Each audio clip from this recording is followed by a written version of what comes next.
พระราชวังเก่าหรือเอิ้นอีกชื่อหนึ่งก็คือหอพิพิธภัณฑ์หลวงพระบางพี่น้องจะมีความสวยสดงดงามซ้ำได้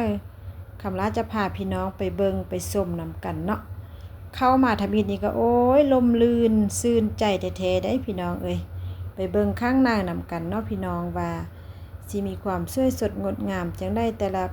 มองแต่ละบอนเนาะพี่น้องสบายดีพี่น้องมีกับราสิกายางเลาะตัวเมืองหลวงพระบางเด้อพี่น้องไปเบิ่งนำกันว่าสิสวยงามสำได้เนาะนี่ก็จะเป็นเส้นทางกลางเมืองเด้อพี่น้องจุดแรกที่นักท่องเที่ยวมาฮอดแล้วก็มาสัมผัสก็คือว่าวัดนะพี่น้องเนาะเพราะว่าวัดนี้จะไกลๆกับตลาดเซาหรือว่าตลาดทางเหนือพี่น้องนี่จะเป็นเส้นทางกลางเมืองเด้อพี่น้องมื้อนี้คำลาว่าสิพาพี่น้องไปเบิ่งพระราชวังพี่น้องบ่ฮู้ว่าสิได้เบิ่งซำได้เนาะบ่ได้เบิ่งในก็เบิ่งนอกเอาเนาะพี่น้องเนาะนี่ก็จะเป็นเรือนมรดกพี่น้องเอ้ยเห็นบ่งามเรือนมรดกโลกก็จะเป็นเรือนไม้ซ่องซันมีเอกลักษณ์ของเก่าแก่บูหานนั่นแหละพี่น้องเอ้ยเนาะประตางประตูหลังคาประมาณนี้ได้พี่น้องมันก็จะมีบอนให้นางลิ้นนางสมแต่คำลาก็ยักเข้าไปหน้ากับคุณอยู่พี่น้องก็คือสิบกาขึ้นไม่บอกน้ำนะกาแฟเราจะกินกาแฟคนก็กินยังกะอันนี้เป็นฮานพันบุญฮานอาหารหลวงพระบางก็จะได้พี่น้องได้มาเที่ยวก็มาแวมาสัมผัสบรรยากาศได้เลยเด้อพี่น้องนี่คำราชพาย่างอันนี้จะเป็นวัดที่ว่าถ้าเป็นช่วงสงกรานต์ก็จะเพิ่นก็จะมาส่งน้ำพระพี่น้องส่งน้ำพระที่วัดนี้สถานที่นี้คำราชเชื่อว่าผู้ได้มาก็ต้องได้มาเบิ่งมาชมมาเห็นพี่น้องว่าเป็นจุดท่องเที่ยวอยู่ที่เขตใจกลางเมืองถ้าไปทางหน้านี่ก็จะเป็นทางขึ้นพระธาตุภูซี่พี่น้องเขตนี้ก็เต็มไปด้วยนักท่องเที่ยวที่มาลิ้นมาเที่ยวมาชมหลวงพระบางพี่น้องเห็นบ่พี่น้องย่างไปไล่ๆหันเรือนแล้วแต่แม่นนักท่องเที่ยวทางนั้นเด้อพี่น้องกำลังจะพาพี่น้องไปเบิ่งบอนเข้าพระราชวังเนาะหรือว่าหอพิพิธภัณฑ์เนาะเป็นหานนวดหานบอนนี่ต่างๆเลยพี่น้องเอ้ยเชื่ออยู่ในเขตใจกลางเมืองมันเป็นเส้นแต่ว่าตอนแรกนี่เส้นทางนี้ก็จะบ่ค่อยมีเด้อพี่น้องเพราะว่าเพิ่นก็จะมานั่งค่ายเครื่องเนาะจะเอิ้นว่าตลาดกลางคืนนั่นนะพี่น้องซ่องฝากข้างนี่ก็จะเต็มไปด้วยหานค่ายเครื่องค่ายข้องเด้อพี่น้อง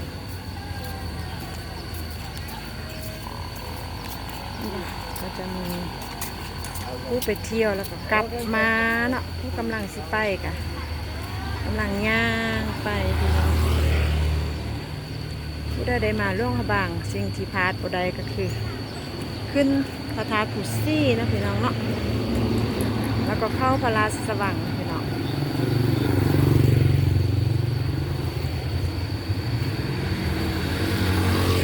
เบิ่งนำกันนะพี่น้องเนาะว่าสิเป็นจังได้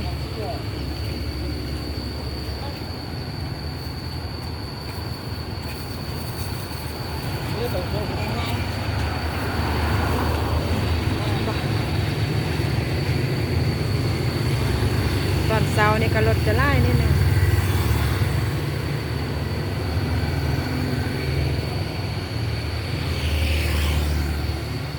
ไปวันนี้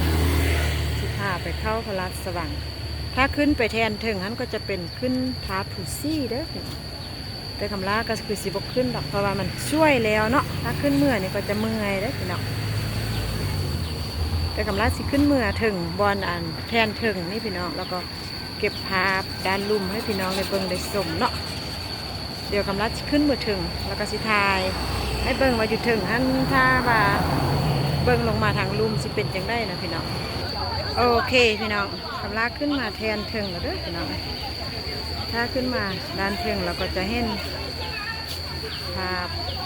รวมประมาณนี้ได้พี่น้องตัวที่กำลังตังกองสันนี้ก็จะเป็นห้อพิพิธภัณฑ์ที่ว่าพระราชวังเก่าเนาะพี่น้องเนาะ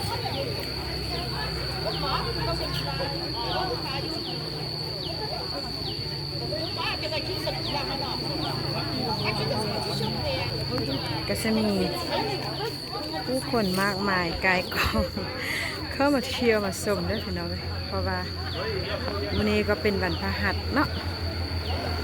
วันพฤหัสตอนช่วงเช้าๆวัดบาอาหามความสวยงามธรรมศาสตร์ของปุริยสถานหรือว่าเอกลักษณ์ของหลวงพระบางพี่น้อง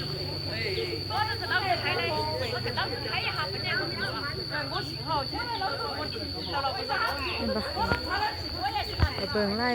ล่อะนะไล่มุมเนาะพี่น้องเนาะถ้าเรามามุมนี้ก็จะเห็น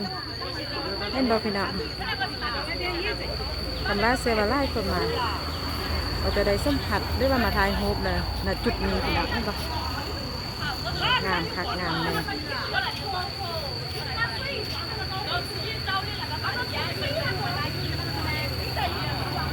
ราชพา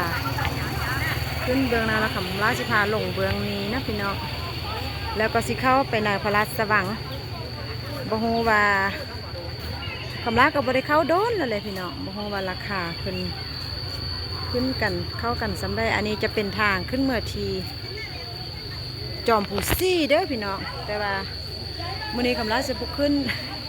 เพราะว่าสวยแล้วพี่น้องถ้าผู้ใดบ่แข้งบ่แห้งนี่ห้ามขึ้นเด้อพี่น้องเพราะว่ามันเส้นทางมันจะยาวแท้ได้สั่นแท้ได้พี่น้องแต่ผู้ใดแข้งแห้งแล้วก็โอเคขึ้นเมื่อใดนะพี่น้องเนาะจะเป็นทางขึ้นจอมผูซี่พี่น้องถ้าลงจากจอมผูซี่มาก็จะมีบอนให้นางพักผ่อนอยู่นี่พี่น้องแล้วขึ้นเมื่อผู้เมื่อยแล้วก็ลงมาเมื่อยก็มานั่งพักอยู่นี่แล้วก็มาเบิ้งอันนี้จะเป็นพระราชวังเนาะไปวันนี้คำราชพาไป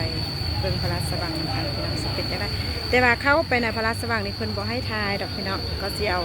เก็บภาพด้านนอกมาฟังมาตอนพี่น้องเอาเด้อพี่น้องไปล่างที่คำราลงมาลุมแล้วคำราก็สิเข้าไปทางพระราชวังนะพี่น้องเนาะข้ามทางประมาณนี้แหละพี่น้องจะกระเบิ้งรถเด้อเพราะว่ามื้อนี้รถก็จะไล่นิดนึงเนาะแล้วก็จะมาถ่ายรูปอยู่ที่นี้จะมาถ่ายรูปอยู่นี้นะพี่น้องเนาะคำราเซวาไล่กดนะจะมาถ่ายรูปอยู่นี่พี่น้องได้พี่น้องคำราสิพาเข้ามาในพระราชวังเด้อคำราก็ได้ปีเนาะเพิ่นก็จะมีคำราก็ได้ปีเข้ามาเนาะถ้าเป็นต่างประเทศก็จะ60,000พี่น้องถ้าเป็นคนลาวเองก็10,000 กีบพี่น้องแต่ว่าคำราสิพาพี่น้องเลาะเขตนอกก่อนเนาะพี่น้องเนาะพาเลาะเขตนอกก่อนเราจึงจะเข้าไปด้านในพี่น้องแต่ถ้าเข้ามาทำอีกนี่เขาเข้ามาก็มาเจอพระเจ้าเนาะพระเจ้าชีวิตเก่าเป็นบ้านะมันก็ยืนโบกมืออยู่นี่แหละพี่น้องอันนี้ก็เป็นจุดหนึ่งที่สำคัญให้คนมาแล้วก็ตื่นตาตื่นใจเนาะพี่น้องจะมืดนิดหนึ่งเนาะพี่น้องเนาะมืดไล่โอเพราะว่าเพิ่นจะปันสีดำเดเนาะหกปันเดเนาะพี่น้องก็จะประมาณนี้แหละคำว่าสิพาพี่น้องเลาะตามเคสน้องให้ก่อนถ่ายให้เบิ่งถูกสดถูกมุมแล้วคำว่าจึงพาพี่น้องจึงจะเข้าไปในพระราชวังแต่ว่าเข้าไปในท่านจะเบิ่งบ่ได้พี่น้องจะถ่ายคลิปบ่ได้เนาะเพราะว่าคนบ่ให้ถือกองหรือว่าเครื่อง เครื่องอีกยังเข้าเลยนะพี่น้องคำลาก็สิพาพี่น้องเบิ่งบรรยากาศรอบห้องพิพิธภัณฑ์เนาะพี่น้องหลวงพระบางเด้อคนจะเอิ้นว่าพระราชวังเก่าหรือว่าห้องพิพิธภัณฑ์นี่แหละพี่น้องเนาะเข้ามาก็จะมาเจอกับความดีว่าจังได้เกาะ เก่งข้ามหรือว่าอันนั้นนะพี่น้องเข้ามานี่ก็จะเป็นต้นตาลต้นหลานเนาะเพิ่นก็จะปลูกอยู่ตามเรียบแคมทางเลยเด้เสียงจักจีแมงไม้ก็จะฮ้องถ้าเขาอยากเข้าไปพระราชวังก็เข้าไปหั่นเลยพี่น้องแต่ว่าคำลาสิบ่เข้าเถื่อเนาะคำลาสิถ่ายคลิปด้านนอกให้พี่น้องเหมือนกันจากที่ว่าจุดคำลาอยู่เราก็จะเบิ่งขึ้นไปที่ทาผูซี่พี่น้องด้านนั้นนะเนาะก็จะเป็นบอนที่คำลาขึ้นไปถ่ายคลิปก่อนคำลาจะเข้าพระราชวังนี่แหละให้พี่น้องได้เบิ่งนะตอนนี้คำลาอยู่ในพระราชวังแล้วพี่น้องก็เลยว่าได้ภาพประมาณนี้เนาะถ้าเข้ามาแล้วก็จะเจอด้านแรกเลยที่พี่น้องก็คือทางเข้าที่มีความสวยงามเนาะต้นตาลยืนตะงานฟ้าพี่น้องอันนี้ก็จะเป็นซีซั่นประดับประดาให้มีความสวยสดงดงามแล้วก็คงความเป็นมรดกความเก่าแก่บูหานเนาะพี่น้อง ถ้าขึ้นเป็นนี่ก็จะเป็นบัตรแต่ว่าคำลาก็บกาขึ้นเมื่อดอกพี่น้องคนบ่ให้ใส่เกิบพี่น้องสีพาพี่น้องอยู่ด้านนอกเอาเนาะถ้าอยู่ในวัดก็จะเป็นอีพีหนึ่งจะให้พี่น้องได้เบิ่งได้ชมอันนี้คำลาสิพาพี่น้องเบิ่งบรรยากาศด้านนอกกันพี่น้องด้านนอกด้านในนี่ก่อนเนาะด้านนอกก่อนพี่น้องแต่ว่าด้านในนี่บ่ได้เบิ่งแน่นอนเด้อพี่น้องเพราะว่าเพิ่นบ่ให้เอากองเข้าก็มีแต่สิให้เบิ่งด้านนอกนี่แหละด้านข้างหน้าสิแต่ว่าเอกลักษณ์ของหลวงพระบางก็คือว่าผู้ใดเข้ามาถ้าเป็นถ้าจะเข้าในพระราชวังก็ต้องได้นุ่งสิ้นเนาะพี่น้องใส่สิ้นแต่ว่าเพิ่นก็มีบริการให้เซาสิ้นใดพี่น้องเพราะว่าเพิ่นจะบ่อนุญาตให้นำเครื่องโทรศัพท์หรือว่าอะไรทำไมเข้าเด็ดขาดเนาะเพิ่นจะให้เข้าแต่ตัว ถึงซ้ำเมืองเรื่องไอ้นุ่งสิ้นเลยถ้าจะเข้าในก็ต้องได้นุ่งสิ้นเนาะเพราะว่าเป็นเอกลักษณ์ของหลวงพระบางเพิ่นว่าเนาะอันนี้เป็นประเพณีหนึ่งที่เฮ็ดให้สาวโลกจำเนาะจือจำฮิตของประเพณีลาวก็คือการนุ่งสิ้นนี่แหละพี่น้องถ้าว่าไปเข้าห่วมกระบวนการหรือว่าประสุมอย่างต่างๆถ้าเห็นนุ่งผ้าทุ่งหรือว่านุ่งสิ้นนี่นะก็เจ้าก็จะรู้เลยว่าโอ้อันนี้เพิ่นมาแต่ประเทศลาวมันจะเป็นเครื่องแต่งกายที่บ่งบอกศาสตร์เนาะเห็นบ่พี่น้องนักท่องเที่ยวคนก็เข้ามาแล้วคำลาก็สิพาพี่น้องย่างเลาะนี่ก่อนเข้ามาในนี่แล้วเพิ่นก็จะมีทางออกทางเข้าให้เบิงอันไม้ให้นะเนาะว่าห้องวางแสดงรถพระที่นั่งห้องน้ำสิ่งอำนวยความสะดวกให้แก่นักท่องเที่ยวพี่น้องอันนี้ก็เป็นภาพโซนด้านนอกของห้องพิพิธภัณฑ์เด้อพี่น้องนักท่องเที่ยวเพิ่นก็กำลังสิเข้าไปด้านในเนาะแต่ว่าเข้าไปในนี่เพิ่นก็จะให้ถือแต่ตัวมาได้อันน่ะมีแต่อันตัวลำจันได้พี่น้องแต่ว่าไปเอาเครื่องเมียนก่อนเนาะไปเอาเครื่องเมียนก่อนก่อนสิเข้าพระราชวังนี่ไปเอาเครื่องเมียนก่อนพี่น้องไปเบิ่งนำกันเนาะคำลาสิพาพี่น้องไปเอาเครื่องไว้ก่อนอันนี้ก็จะเป็นทางขึ้นพระราชวังแล้วเด้อพี่น้องเราคำลาสิขึ้นเมื่ออยู่หันเราคำลาสิอันนี้คำลาก็อยู่ด้านพระราชวังแล้วพี่น้องถ้าเบิ่งออกไปทางนอกก็สิประมาณนี้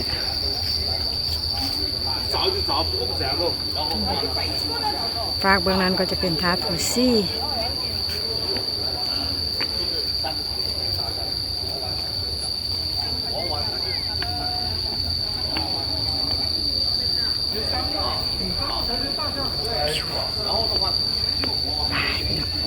วันนี้คำลากระสีเอาเครื่องเข้าไปใบก่อนเนาะ ไปวันนี้จะเอาเครื่องเอากระเป๋าเครื่องอันนี้ไปเนียนกันเนาะเครื่องไปซากแกชิงเจีย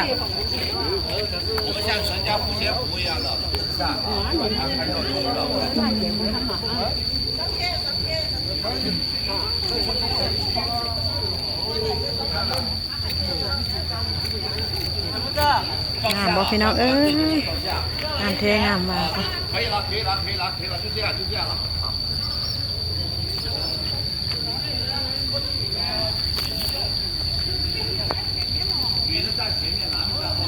สางซ้ำหัวเนาะสางซ้ำหัว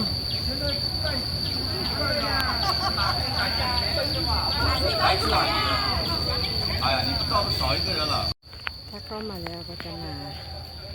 ให้อาหารป่าที่บ่อป่าแห่งนี้แหละพี่น้องเนาะก็จะมีบริการขายหัวอาหารท่องละ10,000 กีบนะพี่น้องเนาะป่าก็ไล่เลยพี่น้องแต่ว่ารู้สึกว่าป่าเป็นซี่นิดหน่อยเนาะ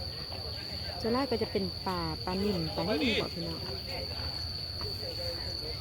สบายดีหลวงพระบางนี่ก็จะเป็นบรรดานักท่องเที่ยวที่เพิ่นมาเที่ยวเด้อพี่น้องไปเบิ่งคำว่าสิเอาเครื่องไปฝากก่อนพี่น้องเอาเครื่องไปฝากไว้ก่อนเนาะแล้วก็จะไปเข้าพระราชวังเพราะว่าพระเจ้าจะบอกให้ถือสัมภาระยังเข้าไปเนาะก็จะประมาณนี้พี่น้อง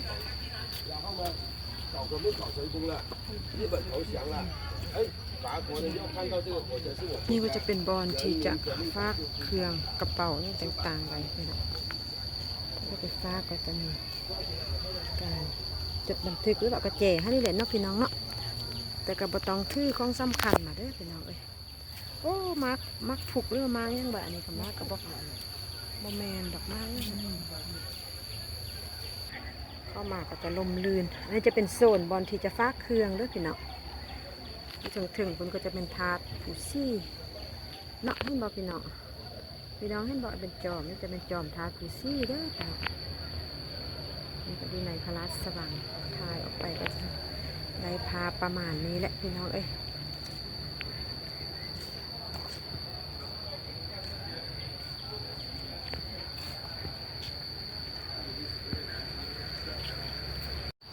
ถ้าเข้ามาแล้วก็จะเป็นห้องให้ฝากเครื่องไว้นะพี่น้องเนาะ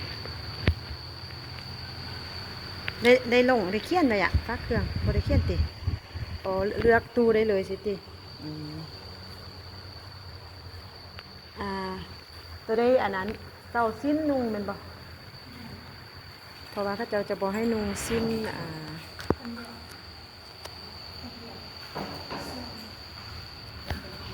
บอกนุ่งสิ้นเราบ่เป็นขอบคุณพี่ๆเพื่อนๆทุกท่านทุกบ้านเด้อที่ให้เกียรติติดตามรับชมคลิปนี้ก็คำลาก็พามาเที่ยวพระราชวังหรือว่าห้อพิพิธภัณฑ์ที่หลวงพระบางเด้อพี่น้องขอบคุณ FC ทุกท่านที่ให้เกียรติติดตามรับชมฝากกดไลค์กด Subscribe กดไลค์กดแชร์เป็นกำลังใจให้คำลาเด้อเพื่อจะได้ถ่ายคลิปดีๆมาฟังมาตอนพี่น้องในต่อไปเนาะถ้าพี่ๆเพื่อนๆอยากให้คำลาไปถ่ายคลิปอยู่ที่ได้กาคอมเมนต์บอกเลยเด้อพี่น้องอยู่ที่หลวงพระบางเนาะก็ยังมีหลายบอลที่คำลายังบ่ได้ไปถ่ายคลิปหรือว่าไปเก็บภาพมาฟังมาตอนพี่น้องนะขอบคุณนะคะก็ให้ทุกท่านทุกบ้านจงมีสุขภาพแข็งแรงร่ำรวยดีมีแห้งมีโชคมีใส่หมดทุกผู้ทุกคนนะคะคลิปนี้ก็ขออำลาพี่น้องพบกันใหม่ในคลิปหน้าเนาะบ๊ายบายโชคดีเด้อ